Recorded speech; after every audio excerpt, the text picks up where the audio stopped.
1절에서부터 11절까지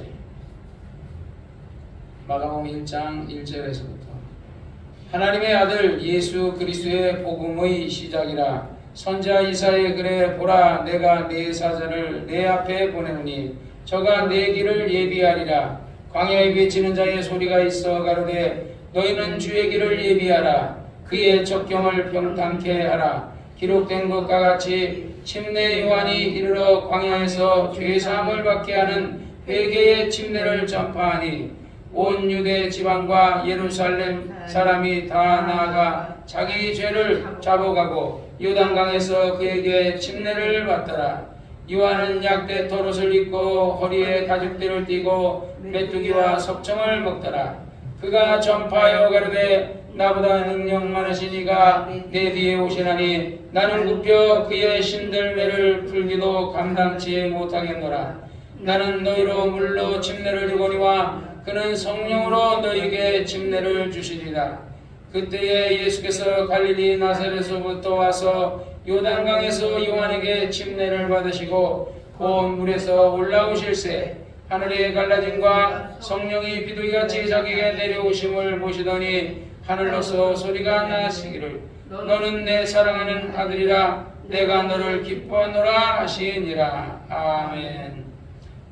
거룩하신 아버지, 오늘도 하나님께서 우리에게 마가복음의 1장에 있는 말씀을 가지고 이제부터 배우겠사오니 우리가 이 말씀을 깨닫게 도와주시고 우리가 이 시대에 정말 필요 없는 자가 아니라 이 시대에 필요한 자가 될 수 있도록 도와주시옵소서. 예수님의 이름으로 간절히 기도드렸사옵나이다. 아멘.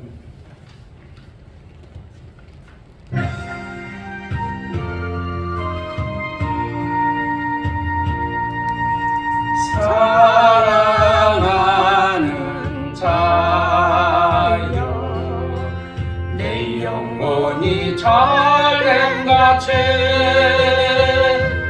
내가 범사에 잘되고 강권하기를 내가 강구하노라.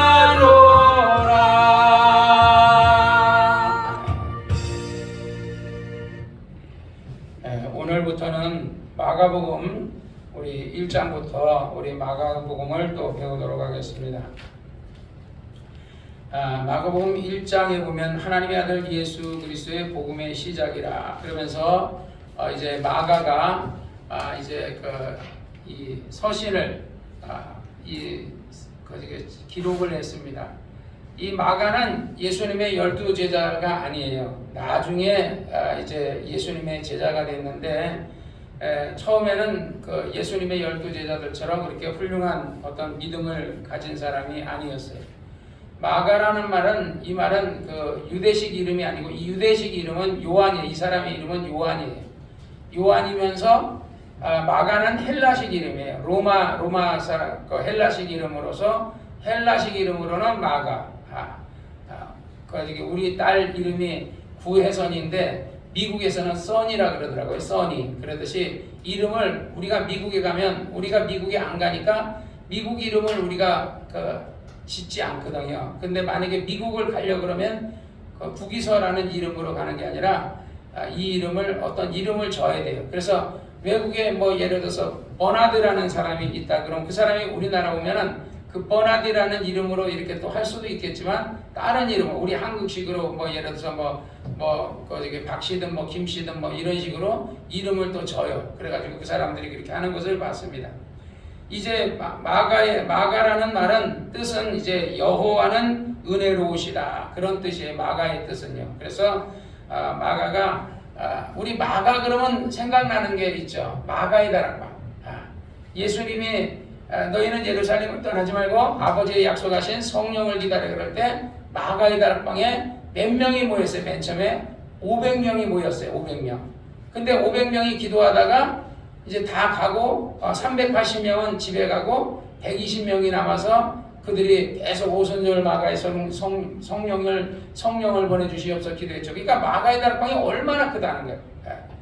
그러니까 500명이 들어갈 정도의 큰 건물이니까 그래서 다시 말하면 이 마가는 그때 당시에 부잣집의 아들이었다는 거죠. 부자였어요. 그리고 이 마가의 외삼촌이 누구냐면 바나바예요. 바나바. 우리가 사울과 바울과 바나바 하잖아요. 그냥 사울. 옛날 사울이 누구죠? 다메섹에 유대인들을 잡으러 가고 막 핍박하러 갔던 그 사람이 사울이었는데 나중에 예수를 믿고 나서 그의 이름을 바울이라고 했죠. 그래서 이 바나바는 이제 그래서 마가를 가리켜서 바나바가 얘기해 나의 생질이다 이렇게 얘기했어요. 성경에 생질이라는 것은 외조카, 조카라는 거죠. 조카. 그래서 마가의 다락방. 그 다음에 예수님이 베드로가 예를 들어서 이제 갇혔다가 나왔을 때 그때도 마가의 다락방에 사람들이 숨어 있거든요. 그래서 그때도 가서 마가의 다락방. 그러니까 대체 최초의 교회가 마가의 다락방이었어요. 최초의 교회가. 그러니까 어떻게 보면 이 마가의 부모님들이 마가의 어머니는 마리아예요. 마리아. 우리가 성경에 보면 막달라 마리아와 또 다른 마리아 예수님의 죽으실 때 거기 왔다 그러잖아요. 그 사람이 이제 마가의 엄마인지 워낙 마가라는 말이 그때 당시엔 흔하고 또 요한이라는 말도 마가가 요한이라 그러니까 그러면 예수님 제자 요한이냐 그 요한이 아니고 그러니까 많은 사람들이 이름을 조상이 쓰고 그 자손이 쓰고 이렇게 계속해서 사가랴에도 그래서 그러잖아요. 사가랴가 아들을 낳으니까 그러면 너의 이름을 따서 아들을 사가랴라 할까 그러니까 아니 요한이라 요한이라 하라 그러니까 아니 너의 집안에서는 요한이라는 이름을 쓰는 자가 없다 이러겠잖아요. 그래서 나중에 서편을 판을 달라 그래가지고 거기다가 요한이라고 쓰니까 나중에 이제 혀가 열렸다 그러죠. 그래서 예수님이 어쨌든 너희는 예루살렘을 떠나지 말고 아버지의 약속하신 성령을 기다려라 했을 때도 마가의 다락방에 모여서 많은 사람들이 기도했다고 그랬습니다. 그 다음에 우리가 예수님이 잡혀가실 때 어떤 사람이 혼이불을 두르고서 누가 쫓아가다가 그러니까 이불을 버려두고 도망갔다. 그 사람이 마가라는 주장이 있어요. 그 사람이 마가. 그래서 마가가 혼이불을 두르고서 예수님이 잡혀가니까 쫓아가다가 그러니까 나중에 빨개 벗고 그냥 도망갔다 하는 그 사람도 역사에 이제 그 사람들이 마가다 이렇게 얘기하고 있습니다. 어쨌든 이제 마가는 나중에 이제 우리 바나바도 처음엔 예수님의 12제자가 아니었죠. 바나바도. 그런데 나중에 이제 바나바라든지 많은 어떤 성령 충만한 어떤 그런 7제자라든지 이런 사람들을 막 이제 70인의 제자 막 이렇게 해서 그때 바나바는 이제 안디옥 교회에 파송할 때 바나바하고 누구를 파송하죠? 사울을 파송하죠. 바울이라고 하는 사울을 파송하죠. 그래서 사도행전 13장에 보면은 그래가지고 바나바와 그래가지고 사울을 안디옥 교회에다 파송한다. 그러니까 그래서 처음에 이름은 이제 바나바를 중점으로 해서 왜냐하면 사울은 이제 늦게 들어온 사람이고 바나바는 그 전부터 예수님을 따라다니면서 예수를 쭉 오래 믿었던 사람이니까 아마 바나바가 한 70인의 제자 정도는 아니었을까. 12제자는 아니었지만 그러듯이 이렇게 열심히 예수님을 따라다니면서 신앙생활을 열심히 했다 그랬습니다.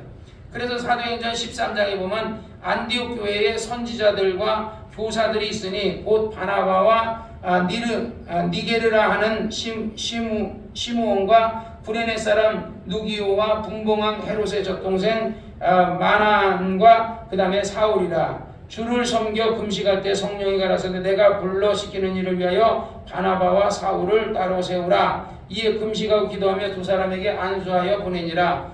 그래가지고 두 사람이 성령의 보내심을 받아 실루기아에 내려가 거기서 배를 타고 구브로로 가서 살라미에 이르러 하나님의 말씀을 유대인의 여러 회당에서 전할 때 요한을 수종자로 두었다. 이 요한이 누구냐면 바로 마가예요. 마가.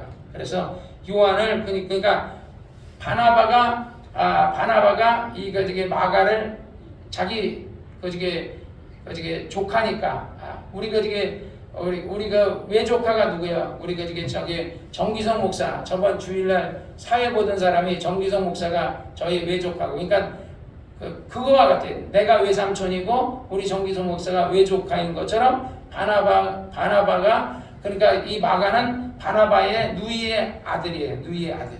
그래서 그러니까 이 바나바의 집도 잘 살고 마가의 집도 잘 살고 누이가 마리아니까 마리아의 집도 잘 살았어요. 그래서 어쨌든 이렇게 마가가 일찍부터 하나님을 따르고 예수를 열심히 믿었어요. 사도행전 13장 13절이니까 바울과 및 동행하는 사람들이 바보에서 배를 타고 우리가 얘기하는 그런 바보가 아니라 지역 이름이에요. 바보에서 배를 타고 밤빌리아에 있는 버가에 이르니 요한은 저희에게서 떠나 예루살렘으로 돌아가고, 그래서 1차 전도 사도 바울이 바나바하고 사도 바울이 같이 1차 전도 여행을 할 때 이 마가가 귀한 집 부잣집의 도련님이었거든요. 그러니까 아무래도 좀 유약한 거야. 선교지라는 것은 목숨을 걸어야 되고 매도 맞아야 되고 막 힘도 결고, 그렇다고 여행 경비 뻥뻥 써가면서 하는 게 아니라 바울이 첫 맡겨가면서 그래 자비량해가지고 하고 있으니까 먹는 것도 제대로 먹지 못하고 잠자는 것도 불편하고 그러니까 처음에 마가는 불편해가지고 그냥 예루살렘으로 돌아갔어요. 그래서 나중에 이제 2차 선교 여행을 떠날 때 바나바가 이제 마가라는 요한을 같이 데리고 가자 그랬더니 사도 바울이 안 된다. 1차 선교 여행을 했을 때 그때 힘들다고 돌아간 자를 왜 우리가 데리고 가야 되냐. 그래서 사도행전 15장에 보면 수일 후에 바울이 바나바더러 말하되 우리가 주의 말씀을 전할 각 성으로 다시 가서 형제들이 어떠한가 방문하고자 하니 바나바는 마가라는 요한을 데리고 가고자 하나 바울은 밤빌리아에서 자기들을 떠나 한 가지로 일하러 가지 아니한 자. 그래서 그냥 일하러 가지 아니한 마가 이렇게 얘기하지 않고 그냥 일하러 가지 않은 자, 이렇게 일하러 가지 않은 자를 왜 데리고 가는 것이 옳지 않다 하여 서로 심히 다투어, 그러니까 바나바하고 바울이 심히 다투어 피차에 갈라서니 바나바는 마가를 데리고 배를 타고 구브로로 가고 바울은 실라를 데리고 형제들에게 주의 은혜를 부탁받고 수리아와 길리기아를 떠나서 교회들을 붙게 하니, 그러니까 바나바는 마가를 데리고 가서 2차 선교 여행 떠날 때 또 교회들을 또 이제 돌고 바울은 실라를 데리고 그렇게 해서 했어요. 그러니까 처음에는 1차 전도 여행을 했을 때 마가가 힘들다고 그냥 예루살렘으로 돌아가 버렸거든요. 그러니까 바울이 그때 당시에는 아니 저런 자를 데리고서 2차 선교할 때 또 가다가 돌아가면 어떡하냐, 그러니까 걔는 마가를 데리고 하는 것을 반대한다. 그런데 그래도 바나바 입장에서는 바울의 생각하고 다르잖아요. 왜냐하면 바울은 공가사를 분명히 하지만 바나바는 외삼촌이잖아요. 그러니까 외삼촌이니까 좀 예를 들어서 뭐 연약하다고 약하다고 또 실수한다고 그렇다고 해서 그냥 더 버려버리는 게 아니라 그래도 내 조카를 그래도 챙겨서 그래도 선교 하는데 데려가야 되지 않겠냐. 그러면서 이제 바나바는 이제 마가라는 요한을 데리고 이제 선교 여행을 가는데, 그럼 바울은 그때까지만 해도 이제 마가에 대한 안 좋은 이미지, 1차 선교 여행할 때 힘들다고 그냥 예루살렘으로 돌아갔던 그런 자를 데리고 갈 수 없다 이렇게 얘기했는데, 나중에 바울이 옥에 갇혔을 때 디모데에게 이제 편지를 썼는데 디모데 후서 4장에 보면 이런 말을 해요. 디모데에게 너는 어서 속히 내게로 오라. 디모데에게 바울이 얘기하는 거예요. 너는 어서 속히 내게로 오라. 대마는 세상을, 그러니까 대마라는 사람, 내가 늘 얘기하듯이 대마라는 사람은 세상을 사랑하여 나를 버리고 데살로니가 갔고, 그 다음에 그레스게는 갈라디아로, 디도는 달마디아로 갔고, 그러니까 이 대마와 그레스게와 디도는 다 이제 제갈 길로 갔어. 누구와 같이? 옛날에 마가와 같이. 마가가 정말 선교 여행하는 게 힘들어서 예루살렘에 돌아갔죠. 근데 대마는 그거와 좀 달라요. 세상을 사랑해서 그러니까 마가는 세상을 사랑해서 돌아간 게 아니라 선교가 너무 힘드니까 돌아간 거예요. 예수를 부인하거나 예수를 예를 들어서 예수의 복음 전도하는 게 싫어서 간 게 아닌데, 대마는 세상을 사랑해서 바울을 버려두고 바울이 가는 길이 힘든 길이니까 간 거야. 그랬더니 11절에 누가만 나와 함께 있고, 지금은 누가만 나와 함께 있고, 디모데 내가 올 때에 마가를 데리고 오라. 저가 나의 일에 유익하니라. 그러니까 처음에는 마가가 유익한 자가 아니었고 선교에 불편한 자였고 힘들다고 돌아가는 자예요. 그러니까 이 마가만 이렇게 가다가 힘들다가 돌아가는 게 대마도 가고 그 다음에 그레스게도 가고 디도도 가고 이렇게 다들 이렇게 힘들어요. 그러니까 이 선교라는 게 힘들어요. 저도 옛날에 뭐 해외 선교는 안 가봤지만 전라도도 가보고 막 이렇게 선교 가보면 힘들더라고요. 왜냐하면 가면은 배 타고 가야 되고 기차 타고 목포까지 가서 목포에서 배 타고 이제 조도까지 전라도 조도까지 5시간 가서 배 타고 가서 조도에서 작은 배 타고 조도섬에 한 산을 넘어가가지고 조도섬의 반대편에 가가지고 그래서 이제 옥도 가는 배를 타고 그 다음에 옥도 가서 거기 가서도 뭐 특별하게 할 것도 없어요. 그런데도 그냥 힘들더라고.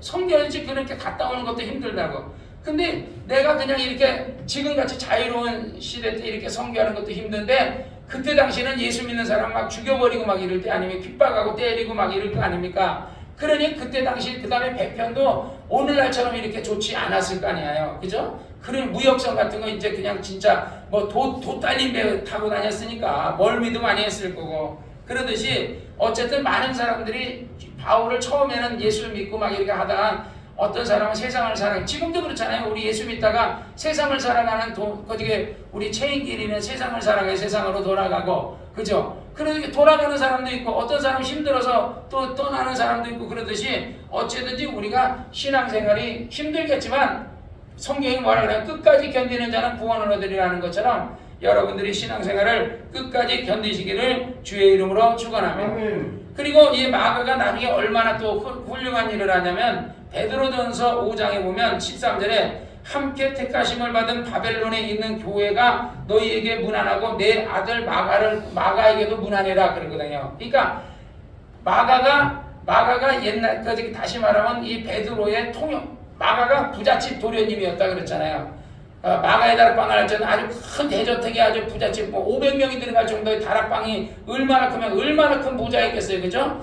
그러니까 이 부잣집 도련님이 공부를 또 얼마나 많이 시켰겠어요. 그러니까 통역도 헬라어도 잘하고 그 다음에 로마어도 잘하겠을 것이고 그 다음에 예를 들어서 뭐 히브리어 뭐 다른 나라 언어도 많이 잘했나 보지. 그래서 베드로가 어떤 베드로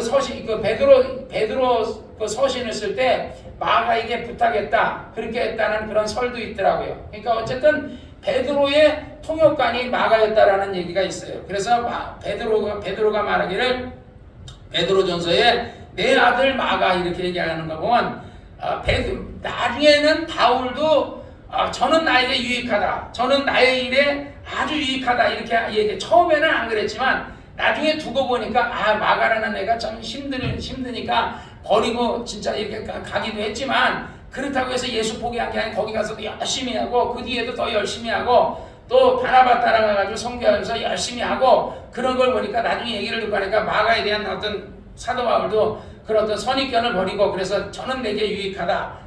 대만은 세상을 사랑하는 나를 버리고 갔는데 네가 올 때 마가를 꼭 데리고 디모데 네가 올 때 누가만 나 혼자 있는데 나 혼자 있으니까 너무 외롭다. 그러니까 마가를 데리고 와라. 그래서 그렇게 하듯이 그러듯이 마지막 베드로가 순교하고 나서 그리고 나서 마가복음을 썼다는 얘기도 있어요. 그래가지고 베드로가 순교하고서 그 다음에 베드로전서도 이것도 어쨌든 마가가 이렇게 쓰는데 큰 역할을 했다는 거죠. 오늘 마가복음 1장에 보면 하나님의 아들 예수 그리스도의 복음의 시작이다. 그래서 마가가 자기 나름대로 이제 예수 그리스도에 대해서 자기가 듣고 본 것을 기록해서 이걸 누군가에게 전해야 되겠다 해가지고 마가가 예수님의 12 제자 가운데 하나는 아니었고 처음에는 바울에게 무시를 당할 정도로 이런 어떤 선교에서 선교하는데 데려갈 수 없는 사람이다 이렇게 했지만 이 사람이 아주 글도 잘 쓰고 배움도 많으니까 이런 글을 쓴다는 것 자체가 이게 쉬운 일이 아니거든요. 나도 옛날에 김기동 사람이 변호하는 어떤 글을 쓰니까 이모지 공부 많이 했다 하듯이 마가가 공부를 아주 많이 한 사람이에요. 많이 했으니까 그래서 예수님에 대해서 예수님을 증거하기 위해서 마가복음을 마가가 기록을 했어요. 하나님의 아들 예수 그리스도의 복음의 시작이다. 선지자 이사야 글에 보라 내가 내 사자를 내 앞에 보내노니 저가 내 길을 예비하리라. 그러니까 이사야가 얘기했거든요. 이사야 40장에 보면은 광야에 외치는 자의 소리가 있어 가로되 너희는 주의 길을 예비하라 그의 적경을 평탄케 하라 기록된 것 같이. 이게 이사야 41장 3절에 이게 나오거든요. 그래서 이사야가 과거에 구약의 이사야 선자가 예언했던 것을 정말 누구를 예언한 거예요? 이 광야에 외치는 자의 소리, 침례 요한을 얘기하는 거죠. 침례 요한을. 그래서 침례 요한이 이르러 광야에서 죄사함을 받게 하는 회개의 침례를 전파하는. 그러니까 침례 요한의 침례와 예수 그리스도의 침례가 다르다는 거죠. 우리가 이게 침례 요한의 침례라는 것은 회개케 하는 침례예요. 그래서 우리 예수 믿을 때 우리가 회개하잖아요. 그래서 우리가 회개하는 것은 어떻게 보면 침례 요한의 침례를 받은 것과 같이 그거와 같아요. 우리는 회개하죠. 하나님 나는 죄인입니다. 내 죄를 용서해 주세요 하고 이거 침례 받은 것과 같아요. 그러니까 침례 요한의 침례는 회개케 하는 침례예요. 예수 그리스도의 침례, 우리가 받는 침례는 신앙 고백 차원이죠. 그래서 요한은 약대 털옷을 입고 허리에 가죽띠를 입고 메뚜기와 석청을 입었더라. 그러니까 오늘날의 참 주의 종들이 좀 부끄럽죠. 요한은 광야에서 집에도 들어가지도 않고 그냥 담보로 그 약대 털옷을 입고 허리에 가죽띠를 띠고 그냥 딸랑 약대 털옷이 하나예요. 그냥 그거 하나, 신발 하나, 그 다음에 먹는 거는 메뚜기와 석청이었어요. 그러니까 어떻게 보면 석청이라는 거 벌꿀집이거든요. 아마 그때 당시에는 벌집이 많았나 보지. 그걸 어떻게 그 벌에 쏘이지는 않았는지. 그래가지고 메뚜기와 석청을 먹고 그 벌꿀집에 있는 그 석청을 먹고 살았다는 거죠. 집에 가서 밥해 먹지도 않고 뭐 예를 들어 떡을 구워 먹지도 않고 집에 들어가지 않고 완전 빈들에서 짐승처럼 살았어요. 그가 전파해 가로되 나보다 능력이 많으시니가 내 뒤에 오시나니 나는 그의 신을 신들매를 풀기도. 신들매라는 것은 신발끈. 내가 그의 신발끈을 풀기도 나는 감당. 그러니까 그 침례 요한이 볼 때 하나님의 아들 예수 그리스도는 이분은 메시아요 그리스도요 하나님의 아들이니까 이분은 나하고 비교가 안 된다 이거지. 나는 그의 왕자의 신발끈을 묶어주는 사람들은 일반 노예들이 그 왕자의 신발끈 가까이 우리가 중국에서 왕에게 가까이 가 뭐 500보 1000보 이렇게 가는 것도 아무나 가는 게 아니거든요. 10보까지 간다. 그건 그냥 진짜. 왜냐면 임금을 죽이려고 하는 사람들이 있으니까. 그래서 옛날에 중국 왕들도 보면 500, 신하들이 오면 500보 또는 아니면 100보 거기서 절을 하게 이렇게 하고 가까이 10보 안에 들어가면 이 사람이 창을 던질 수도 있고 칼 써서 임금을 죽일 수 있기 때문에 그 10보 안에는 못 들어가게 하거든요. 그러듯이 우리가 옛날에 중국 영화 보면 그런 게 많이 나오더라고요. 그래서 옛날에 그런 걸 본 적이 있는 것 같아요. 나는 너희로 물로 침례를 주거니와 그는 성령으로 너희에게 침례를 주시리라 이렇게 얘기하거든요. 예수 그리스도는 성령으로 침례를 준다. 이것을 마태복음에 조금 더 자세히 얘기했어요. 마태복음에 보면 11절에 보면 나는 너희로 회개케 하기 위해 물로 침례를 주거니와 내 뒤에 오시는 이 나보다 능력이 많으시니 나는 그의 신을 들기도 감당치. 신발을 들기도 마태복음에 아까 그게 누가복음에는 마가복음에 뭐랬어요? 신발끈에 신들매를 풀기도 신발끈을 풀기도 나는 감당치 못했는데 여기서는 그의 신을 들기도 신발을 들기도 감당치 못하겠노라. 그는 성령과 불로 너희에게 침례를 주실 것이라. 그러니까 여기서 성령과 불이라 그러니까 내가 그래서 이 성령과 불을 어떤 목사님은 기독교 목사님인데 우리 성락교회 쪽은 아니에요. 근데 그 목사님은 아주 이걸 성락교회처럼 정확하게 얘기하시더라고요. 그 목사님의 이름이 뭐냐면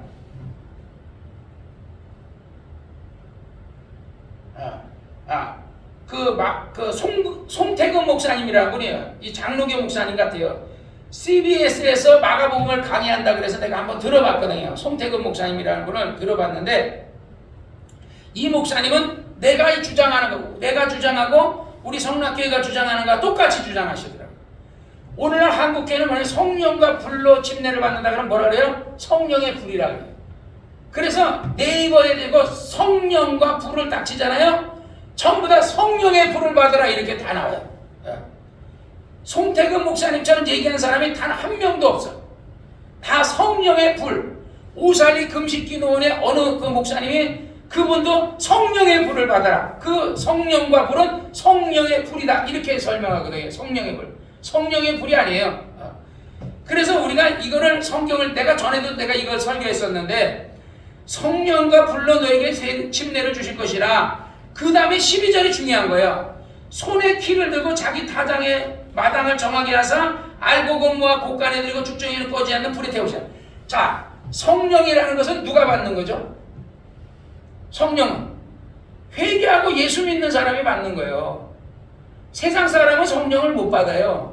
회개하고 그러니까 침례 요한의 침례처럼 회개하고 나는 죄인입니다. 그리고 하나님을 인정해야 돼요. 주는 그리스도의 살아계신 하나님의 아들입니다 하고 인정한 사람에게 성령이 오시지, 죄가 있는 사람에게 성령이 오시지 않아요.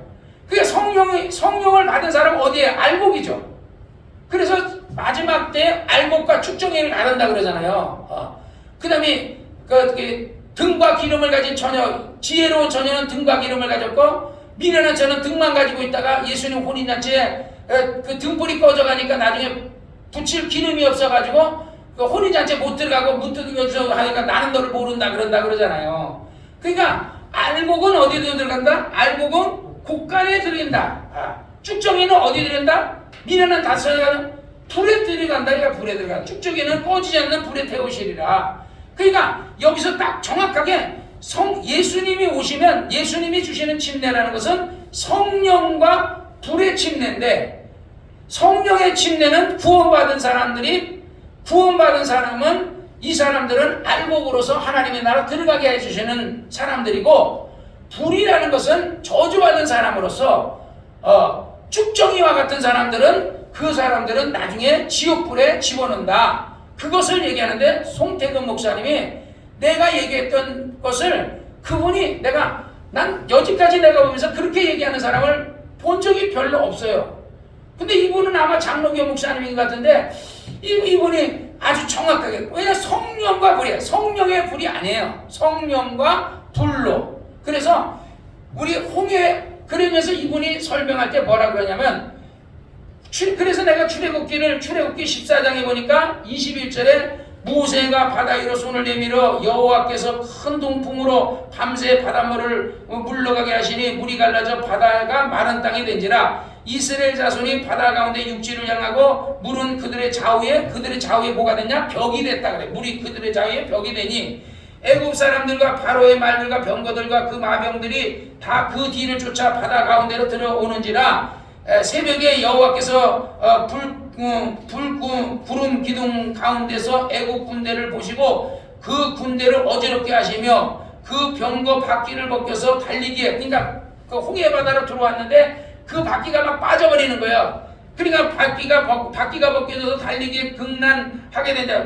달리기에 이제 불편하게 됐다 이거예요. 애굽 사람들이 가로되 이스라엘 앞에서 우리가 도망하자. 여호와께서 그들을 위하여 싸워 애굽 사람을 치는도다. 여호와께서 모세에게 이르되 내 손을 바다 위로 내밀어 물이 애굽 사람들과 그 병거들과 마병들 위에 다시 흐르게 하라 하시가 모세가 손을 내니까 다시 흐르거든요. 이게 이스라엘 백성들이 홍해를 지나간 것을 성경의 신약 성경에도 뭐라 하면 그것은 곧 침례라 이렇게 얘기했거든요. 그리고 애굽 사람들이 똑같이 그 이스라엘 사람들이 지나간 그 홍해 바다로 들어간 거야. 그런데 그들도 똑같은 침례요. 침례인데 무슨 침례야? 이스라엘 백성들은 구원의 침례요, 애굽 사람들은 죽음의 침례가 돼버린 거죠. 똑같이 침례를 받는데. 그러니까 그래서 성경에 예수님께서 침례 요한이 내 뒤에 오시는 이는 성령과 불로서 침례를 주신다는 얘기는 알곡과 쭉정이를 가르친다. 알곡은 성령 받은 사람들은 알곡이 돼서 천국에 들어가고 불 받은 사람들은 저주를 받아서 쭉정이가 됐기 때문에 그들은 쭉정이 하나님의 말씀대로 안 살고 그 대마처럼 세상을 사랑해서 지갈 길로 갔기 때문에 그들은 저주를 받아서 미련한 다섯 처녀와 같이 나중에 주님 앞에 문 두드리면서 주여 문 열어줘 할 때 나는 너를 모른다 해서 그 사람들은 구원을 받지 못하고 지옥 굴머리에 들어가게 된다라는 것을 얘기하고 있는 거예요. 그래서 우리 성락교회가 정말 이것은 김 목사님이 가르칠 때 성령의 불이 아니다. 많은 분들이 불이라는 것은 옛날에도 구약에도 하늘에서 불이 내려오면요 어떻게 했어요? 번제단을 태워버렸죠. 그리고 소돔과 고모라에 하늘에서 막 불이 내려오고 그러면요 그냥 막 태워 것은 저주를 얘기하는 거거든요. 그러니까 예수님이, 다시 말하면 예수님이 그럼 나중에 이 땅에 오실 초림 예수는 무슨 예수로 오셨어요? 우리를 구원하시는 구원자, 우리를 구속해 주시는 구원자로 오셨지만 재림 예수는 심판주거든요.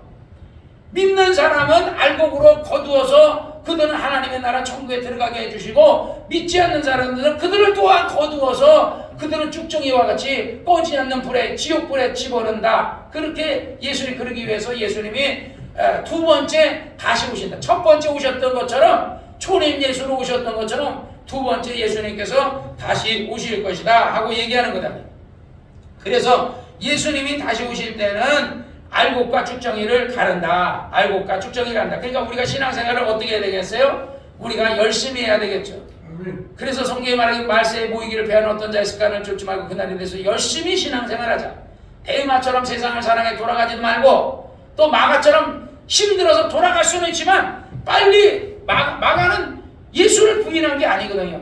예수를 부인한 것도 아니고 그냥 선교가 너무 힘들고 너무 그 부잣집 외아들로 이렇게 자라다 보니까 너무 힘들어서 그냥 어머니도 보고 싶고 집도 보고 싶고 그래서 그냥 집에 돌아갔지만, 그래 돌아와서 신앙생활도 열심히 하고 성령 받아가지고 열심히 예수 증인하고 베드로 통역관도 되고, 나중에 바울이 옥에 갇혔을 때 바울이 디모데가 마가야 로마로 가자 그래가지고 또 가가지고 바울을 열심히 옥에 갇힌 바울 끝까지 도와주고, 베드로가 순교하고 바울이 순교했는데 그 뒤에도 망하는 살아가지고 나중에 서신을 쓰고 이렇게 하잖아요.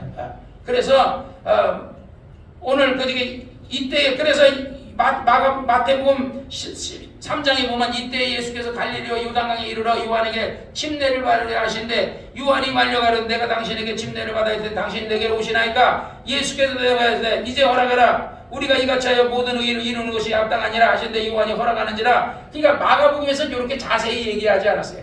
그래서 왜 마태복음이 똑같은 것을 기록했는데 마가복음에 없는 것을 마태복음에 기록하고 또는 마태복음에 없는 걸 마가복음에 서로 보충하기 위해서 이렇게 해놨기 때문에, 그래서 마태복음도 중요하고 마가복음도 중요하고 누가복음은 또 의사로서 그것을 또 누가가 기록하고, 또 요한복음은 사도 요한이 그것을 성령의 영감을 받아가지고 태초에 말씀이 계신 예수님이 태초에 그냥 요셉의 아들이 아니라 요셉의 아들로서 마리아의 아들로서 이 땅에 태어났다. 성령으로 이렇게 태어났다. 이 정도가 아니라 태초에 말씀이 계셨던 그분이었다라고 이렇게 기록했단 말이에요. 그래서 요한복음은 요한복음대로 기도하고 마태, 마가, 사복음서가 그래서 중요하다는 거죠.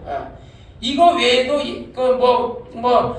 다른 복음서도 있었다 그래요. 그런데 그것들은 나중에 그것을 성서공회에서 그걸 제해버렸다. 왜냐하면 너무 신화 같은 것도 막 이렇게 집어넣고 막 이랬기 때문에, 그래서 복음적이지 않은 것들은 제했다. 그래서 예수께서 침례를 받으시고 물에서 올라오실 때 하늘이 열리고 하나님의 성령이 비둘기같이 자기 위에 내려 임하시더니 하늘로서 소리가 있어 가지고 이는 내 사랑하는 아들 내 기뻐하는 자다 하는 것처럼, 오늘 마가복음에도 이제 그 9절에도 그때 예수께서 갈릴리 나사렛에 이르러 요한에게 침례를 받으시고 곧 물에서 올라오실 때 하늘이 갈라짐과 성령이 비둘기같이 자기에 내려오심을 보시더니 하늘로서 소리가 나기를 너는 내 사랑하는 아들이라 내가 너를 기뻐하노라.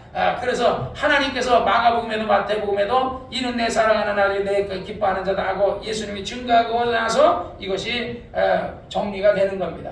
그래서 오늘 우리가 이제 마가복음을 오늘 이제 공부했는데, 마가는 처음에는 아주 열심히 하지 못했어요. 바울처럼 열심히 하지 못했고 바나바처럼 열심히 하지 못했지만은, 그러나 나중에 그가 스타트해가지고 해서 더 오래 살았어요. 오히려 바울도 죽고 베드로도 십자가에 거꾸로 못 박혀 죽었는데 마가는 왜 이걸 기록해야 되니까. 그러니까 성경을 기록해야 되고 계속해서 예수 그리스도의 복음을 이 마가복음을 가지고 또 설명도 하고 증거하고 이래야 되니까 하나님께서 마가는 순교하지 않고 오래 살게 해가지고 나중에는 순교했겠죠. 마가도. 그러니까 어쨌든 순교하지 않고 저간 사람은 요한밖에 없는 걸로 내가 알고 있거든요. 예수님 제자들 가운데 요한밖에 없는 걸로 알고 있거든요. 아마 마가도 순교했을 겁니다. 그러듯이 여러분들도 신앙생활이 힘들고 어렵더라도 오늘도 이렇게 날씨가 굉장히 춥잖아요. 날씨가 추우니까 이렇게 추운데도 이렇게 교회에 열심히 나와서 예배드리는데, 우리 가는 길이 힘들고 어려워도 가야 돼. 아멘. 어려워도 가야 되고 힘들어도 가야 되고 우리 그 찬송가에 뭐라 그래요? 배고파도 가야 되고 정말 지금은 배고프진 않죠. 지금은 그냥 옛날에 교인들은 진짜 배가 고팠던 것 같아요. 먹을 것도 없고 그래도 그냥 배고파도 예수 열심히 믿고 이렇게 했던 것처럼 끝까지 믿음 생활 잘하시고 하나님 뜻대로 사시는 여러분이 되시기를 주의 이름으로 축원합니다. 아멘. 하나님께서 마가라는 사람을 들어서 마가복음이라는 걸 이렇게 쓰셨듯이 또 하나님께서 요한이라는 사람을 들어서 요한이 침례 요한이 그래서 예수 그리스도 저는 보라 세상 죄를 지고 가는 하나님의 어린 양이라고 소개하고 그리고 나서 그 죽고 순교하거든요. 그게 요한은 그게 또 사명이었어요. 그러니까 요한 나름대로 사명이 있는 거예요. 그래서 우리가 어떨 때 내가 오늘도 이게 산에 가면서 우리 친구 우리 박성대 목사 낙원에서 잘 쉬고 있겠지? 사모님 만나서 우리 집사람 그러니까 그 얘기하니까 우리 형 자매요 형제요 이렇게 하면서 아마 사모님하고 우리가 저기 그 부인하고 만나서 이렇게 하고 하겠지 하지만 근데 그 목사는 좀 이렇게 살아가지고 아직까지 계속 사역을 하고 있단 말이죠. 그러니까 먼저 갔다고 해서 그게 뭐 잘못된 것도 아니고 오래 있다고 해서 각각의 사명이 있는 거예요. 우리 박성명 목사는 나보다는 목회를 빨리 한 100명, 200명은 안 됐지만 100명에서 한 150명 정도를 빨리 성장시켜가지고 왜냐하면 천안이다 보니까 서울성락교에 가깝다 보니까 교인들이 많이 천안으로 이사하고 그게 많이 나갔거든요. 근데 우리 울산성락교는 서울에서 워낙 멀리 떨어져서 이쪽에는 핍박도 많고 이러다 보니까 어려움도 있지만 그러나 그 사람은 그 사람대로 자기 사명이 있는 거고 나는 나의 대로 사명이 있는 거예요. 각각 맡은 자에 구할 것은 충성이라는 것처럼 우리 집사님들도 안수 집사님들 맡은 자리에서 정말 충성을 다하다가 주님 앞에 갔을 때 잘했다 하고 칭찬받을 수 있는 여러분이 되시기를 주의 이름으로 축원합니다. 기도하겠습니다. 이 시간에 우리 합심해서 우리 기도합시다. 할렐루야 살아계시고 역사하시는 아버지 오늘 마가복음에 대해서 우리가 우리 첫